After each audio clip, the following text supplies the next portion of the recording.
आएगी। फिर शांग ची अपने मिशन पर निकल जाता है, लेकिन अपने मिशन को पूरा करने के बाद सैन फ्रांसिस्को भाग जाता है, क्योंकि उसे लगता था कि वो ये सब गलत कर रहा है और अपना नाम बदलकर शॉन रख लेता है। फिर हमें प्रेजेंट का सीन दिखाया जाता है, जहाँ शांग सुबह जल्दी उठकर केटी के घर की तरफ निकल जाता है, क्योंकि वो और केटी पिछले 10 सालों से काफी अच्छे दोस्त थे और अब वो साथ में कार पार्क करने का काम किया करते थे। एक दिन जब वो बस से अपने काम पर जा रहे होते हैं तो कुछ 10 रिंग्स आदमी के लोग उन पर हमला कर देते हैं, जिन्हें वेनवू ने शांग ची के गले में लगे लॉकेट को लेने के लिए भेजा था। शांग ची उन्हें वो लॉकेट नहीं देना चाहता था, क्योंकि उसकी माँ की आखिरी निशानी थी, इसीलिए उस पर हमला कर देता है और उन सभी आदमियों को मार देता है। लेकिन तभी रेजर फिस्ट उस पर हमला कर देता है, क्योंकि रेजर फिस्ट 10 रिंग्स का सबसे खतरनाक योद्धा था और उसकी तलवार किसी भी चीज को काट सकती थी। शांग ची उसके वार से बचता जाता है, लेकिन रेजर फिस्ट की तलवार की वजह से उस बस के ब्रेक फेल हो जाते हैं, जिससे वो बस आउट ऑफ कंट्रोल हो जाती है और बस ड्राइवर भी बेहोश हो जाता है। तो केटी बस को चलाने लगती है और शांग रेजर फिस्ट से लड़ने लगता है, लेकिन रेजर फिस्ट की तलवार की वजह से बस के 2 हिस्से हो जाते हैं। ये देखकर शांग सभी लोगों को दूसरी साइड पर ले जाता है और वो रेजर फिस्ट को धक्का देकर बस के बैक साइड में पटक देता है, जिससे वो डिब्बा अलग होकर क्रैश हो जाता है। लेकिन रेजर फिस्ट शांग ची से वो लॉकेट लेने में कामयाब हो गया था। फिर दिखाया जाता है कि जब शांग ची घर वापस आता है तो मकाओ जाने की तैयारी करने लगता है, क्योंकि उसे पता था कि उसकी माँ ने उसकी बहन को भी सेम लॉकेट दिया था, इसीलिए उसे हासिल करने के लिए उसके पीछे जरूर जाएंगे। केटी शांग से पूछती है कि ये सब क्या चल रहा है और तुम कौन हो? तो शांग उसे बताता है कि जिन गुंडों ने हम पर हमला किया था वो गुंडे मेरे डैड ने भेजे थे और अब वो मेरी बहन पर अटैक करेंगे, इसीलिए अब मुझे जाना ही होगा,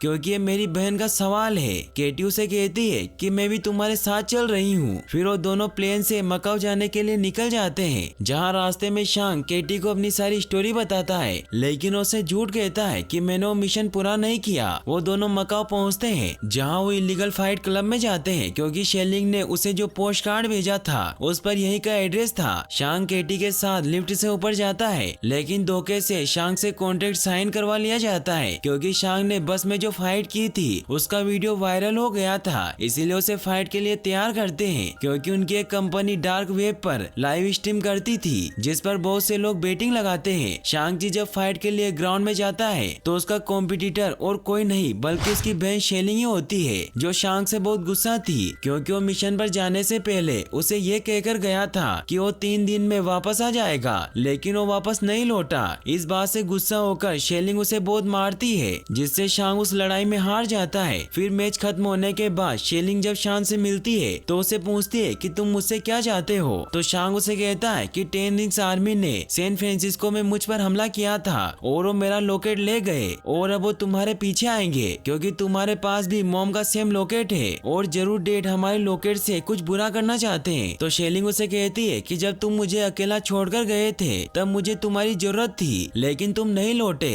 तो मैं समझ गई कि मुझे तुम्हारी कोई जरूरत नहीं है और मैंने ये जगह अपने दम पर बनाई है, इसीलिए ना तो मुझे पहले तुम्हारी जरूरत थी और ना अब है। तो शांग उसे कहता है कि फिर तुमने मुझे वो पोस्ट कार्ड क्यों भेजा? तो शेलिंग उसे कहती है कि ये पोस्ट कार्ड मैंने तुम्हें नहीं भेजा। तो इससे शांग समझ जाता है कि उसके डैड ने उसे फंसाया है। तभी वहाँ 10 रिंग्स के लोग आकर उन पर हमला कर देते हैं, लेकिन शेलिंग अपने साथियों के साथ वहाँ से निकल जाती है, मगर वो शांग और केटी को वहाँ अकेला छोड़ देती है। शांग वहाँ से भागने के लिए बिल्डिंग का कांच तोड़ देता है। वो केटी को भी बाहर आने को कहता है, लेकिन केटी डर रही होती है, क्योंकि उसे बांस की डंडियों पर चलना था। तो शांग उसे कहता है कि एक बार हम नीचे चले गए तो हम यहाँ से भाग सकते हैं। तो केटी भी मान जाती है। फिर वो दोनों साथ में लिफ्ट तक जाने लगते हैं, लेकिन तभी 10 रिंग्स आर्मी के लोग उन्हें देख लेते हैं। तो शांग केटी को कहता है कि तुम आगे जाओ, मैं इन्हें रोकता हूँ। फिर शांग सभी लोगों से लड़ने लगता है। केटी जब आगे जाने लगती है तो एक फाइटर उस पर अटैक करके उसे नीचे गिरा देता है, लेकिन तभी शेलिंग वहाँ आकर उसे बचा लेती है। फिर शेलिंग और शांग साथ में 10 रिंग्स आर्मी के साथ लड़ने लग जाते हैं। शांग शेलिंग से कहता है कि तुम तो हमें मरने के लिए छोड़ गई थी। तो शेलिंग उसे कहती है कि अब तुम समझ गए होंगे कि जब कोई मुसीबत के वक्त तुम्हें छोड़कर चला जाता है तो कैसा लगता है। फिर वो दोनों मिलकर उन सभी आदमियों को मार देते हैं। तभी वहाँ 10 रिंग्स आर्मी का सबसे खतरनाक आदमी डेथ डीलर आता है, जो शेलिंग पर अटैक करके उसे वो लॉकेट लेकर चला जाता है। यह देखकर शांग डेथ डीलर के पीछे जाता है और उसे वहाँ से भागने से रोक लेता है। उन दोनों के बीच फाइट स्टार्ट होती है, लेकिन शांग में सालों का गुस्सा भरा हुआ था जब डेथ डीलर ने उसे टॉर्चर किया था, इसीलिए उसे पकड़कर मारने लगता है। लेकिन तभी शांग के डैड वहाँ आकर उसे रोक लेते हैं। वो शांग को कहते हैं कि मुझे तुम्हारी बहुत याद आई। फिर वो उन सभी को लेकर घर जाते हैं, जहाँ टेनिंग्स आर्मी उनका स्वागत करती है। शेलिंग केटी को अपने रूम में लेकर जाती है, जहाँ केटी शेलिंग से पूछती है कि क्या तुम्हारे डैड हमें भी मार देंगे। तो शेलिंग उसे कहती है कि अगर तुम चुपचाप रहोगी तो डैड भूल जाएंगे कि तुम यहाँ हो, क्योंकि माँ के जाने के बाद वो पूरी तरीके से बदल गए हैं। उन्हें लगता था कि मैं उन्हें माँ की याद दिलाती हूँ, इसीलिए वो मेरी तरफ देखते भी नहीं थे। इसीलिए मैंने अकेले ही मार्शल आर्ट की ट्रेनिंग करना शुरू की, क्योंकि मुझे लड़कों के साथ ट्रेनिंग अलाउ नहीं थी। इसीलिए मैंने उन्हें दूर से ही ट्रेनिंग लेते देखा और सब कुछ उनसे बेहतर सीखा। तो केटी उससे पूछती है कि तुमने घर कब छोड़ा। तो उसे बताती है कि 16 की उम्र में मैं यहाँ से भाग गई थी, जब मुझे लगा कि अब मेरा भाई कभी वापस नहीं आएगा। फिर वो सभी साथ में डिनर करते हैं। शांग अपने डैड से पूछता है कि आपने मुझे ढूंढा कैसे। तो वेनू से कहते हैं कि मेरी तुम दोनों पर कब से नजर थी, इसलिए अब वक्त आ गया है कि तुम अपने पिता के साथ खड़े हो जाओ। तो शांग उन्हें कहता है कि ये कभी नहीं होगा। तो वेनू ने एक रूम में लेकर जाते हैं, जहाँ उन्हें कहते हैं कि जब तुम दोनों घर से भाग गए तो मुझे तुम्हारी माँ की याद और ज्यादा सताने लगी थी, इसलिए मैं उसके गांव तालों के बारे में और ज्यादा पढ़ने लगा, जिससे मुझे पता चला कि वहाँ पहाड़ों की गहराई में एक दरवाजा है, जिसके पीछे तुम्हारी माँ को तालों के लोगों ने कैद कर रखा है। तो शांग और शेलिन को उनकी बातों पर यकीन नहीं होता।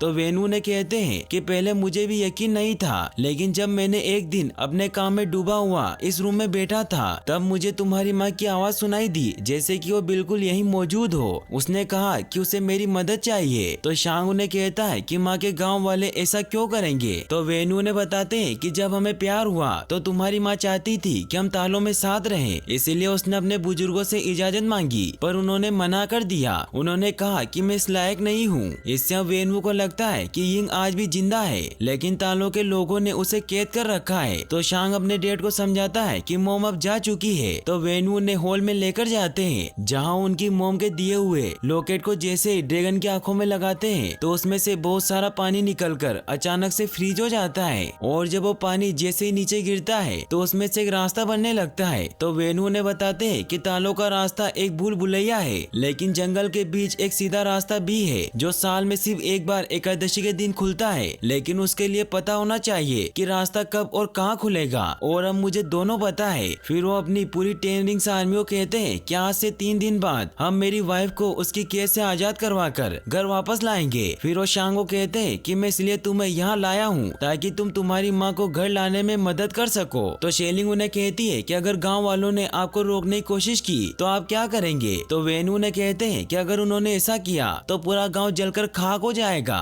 तो शांग उन्हें कहता है कि इन बेकार की बातों से आप मोम के गाँव में नहीं घुस सकते। तो वेनू गुस्सा होकर शांग और शेलिंग पर अटैक कर देते हैं और उन्हें जेल में कैद करने का ऑर्डर दे देते हैं। वेनू जब अपने रूम में जाते हैं तो उन्हें वापस से यिंग की आवाज सुनाई देती है। वो उन्हें कहती है कि हम सब जल्द ही एक साथ होने वाले हैं। वहीं शांग, शेलिंग और केटी को जेल में बंद कर दिया जाता है, जहां शांग उन दोनों को कहता है कि अगर हम डेट से पहले तालो नहीं पहुंचे तो फैमिली की बची कुछ निशानियां भी खत्म कर देंगे। तभी उन्हें वहाँ कुछ आवाजें सुनाई देने लगती है, और जब वो उस तरफ जाते हैं तो वो देखते हैं कि वहाँ एक कलाकार होता है जिसका नाम ट्रेवर स्लेटरी होता है। ट्रेवर उन्हें अपनी स्टोरी बताता है कि कुछ समय पहले एक प्रोड्यूसर ने उसे टेररिस्ट का रोल दिया था, लेकिन वो ट्रेवर को बेवकूफ बना रहा था, क्योंकि वो प्रोड्यूसर खुद ही एक टेररिस्ट था। इसीलिए जब ट्रेवर ने टेररिस्ट का रोल किया तो पुलिस को लगा कि वो एक टेररिस्ट है, इसलिए उन्होंने उसे पकड़कर जेल में डाल दिया, और उसके बाद वेनू ने उसे वहाँ से छुड़वाया ताकि वो उसे मार सके। लेकिन जब ट्रेवर ने उनके सामने परफॉर्म किया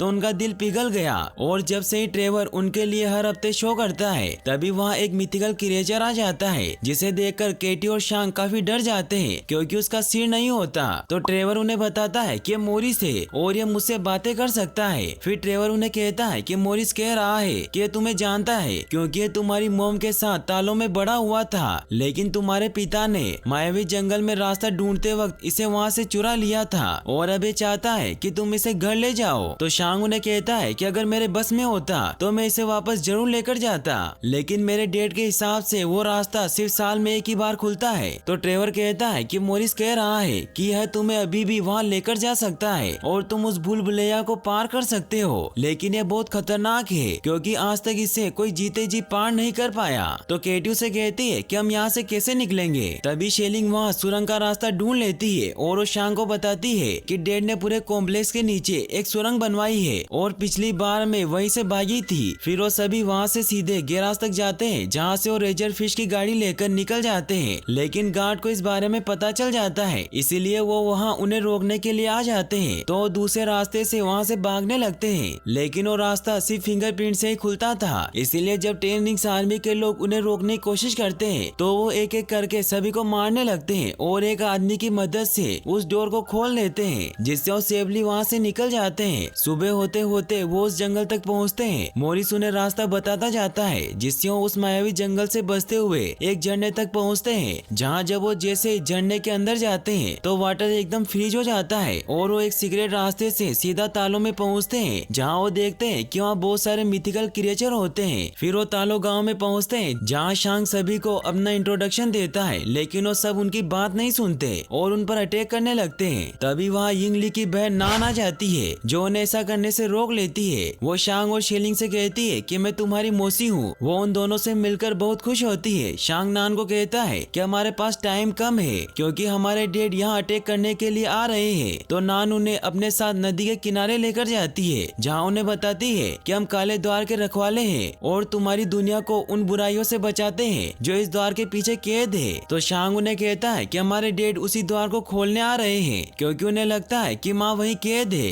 तो नान उनसे पूछती है कि उन्हें ऐसा क्यों लगता है। तो शेलिंग उन्हें बताती है कि उन्हें मदद मांगते हुए माँ की आवाज सुनाई देती है। तो फिर वो उन्हें तालों के इतिहास के बारे में बताती है कि हमारा गाँव तालों की सृष्टि का एक छोटा सा हिस्सा है, लेकिन ये सृष्टि बहुत विशाल है क्योंकि यहाँ ऐसे शहर है जो पूरे ब्रह्मांड से बेहतर है। फिर उन्हें बताती है कि हजारों सालों पहले तक हमारे लोगों के बीच शांति और समृद्धि थी, लेकिन उस शांति को अंधेरे के हैवान ने भंग कर दिया क्योंकि वो अपने साथ पूरी आत्मा बख्शक की फौज लाया था। उसके रास्ते में जो भी इंसान आता उसकी फौज उसे निगल जाती और हर आत्मा के साथ उसकी शक्ति बढ़ती जाती, जिससे उसने हमारी दुनिया को खत्म कर दिया। फिर वो तुम्हारी दुनिया का विनाश करने के लिए आगे बढ़ा। तब तुम्हारी दुनिया को नष्ट होने से बचाने के लिए हमारे तालों के नेताओं ने अपने सबसे शूरवीर सिपाहियों को भेजा, लेकिन हमारे पूर्वज उन काली शक्तियों के सामने नहीं टिक पाए। फिर एक दिन महारक्षक ड्रैगन ने हमारी मदद की और हमारी हार को जीत में बदल दिया। उन्होंने हमारे साथ मिलकर उस अंधेरे के हैवान और आत्मा बख्शकों की फौज को इस काले द्वार के पीछे बंद कर दिया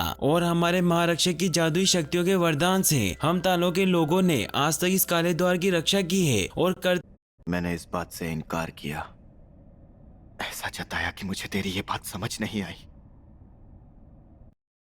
रहेंगे। फिर उन्हें ये भी बताती है कि तुम्हारे पिता अकेले नहीं है जो इस द्वार को खोलना चाहते हैं, क्योंकि सदियों से काफी लोगों ने इस द्वार को खोलने की कोशिश की मगर वो नाकामयाब रहे, लेकिन उन सब में एक बात कॉमन थी कि